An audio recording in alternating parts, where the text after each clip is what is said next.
خلافت عثمانیہ کے 34ویں خلیفہ سلطان عبد الحمید ثانی اپنے وقت کے بہت بڑے شاعر اور عاشق رسول صلی اللہ علیہ وسلم گزرے ہیں۔ آپ کے دور خلافت میں استنبول سے مدینہ شریف جانے کے لیے ٹرین سروس شروع کی گئی۔ آج بھی وہ ریلوے لائن مدینہ شریف میں بچھی ہوئی ہے اور ترکی ریلوے اسٹیشن کے نام سے مشہور ہے۔ اس زمانے میں ٹرین کا انجن کوئلے کا ہوا کرتا تھا۔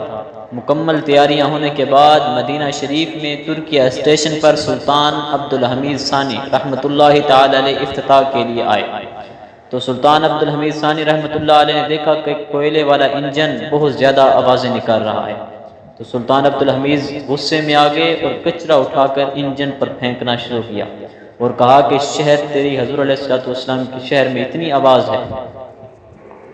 تقریباً 100 سال کا عرصہ گزر چکا ہے، وہ آج بھی انجن مدینہ شریف میں رکھا ہوا ہے جو ترکی اسٹیشن سے مشہور ہے۔ اس قدر ادب کہ وہ انجن کی بلند آواز کو بھی شہر رسول صلی اللہ علیہ وسلم میں پسند نہیں کرتے تھے، تو سوچو وہ اپنے محبوب کریم صلی اللہ علیہ وسلم سے کس قدر محبت فرماتے ہوں گے۔ یہ عشق تھا، یہ ادب تھا جو ان کے سینوں میں ملزم تھا۔ تعظیم رسول اللہ صلی اللہ علیہ وسلم اور صحابہ کرام رضی اللہ تعالی عنہ سے محبت ہمارا اہم فریضہ ہے۔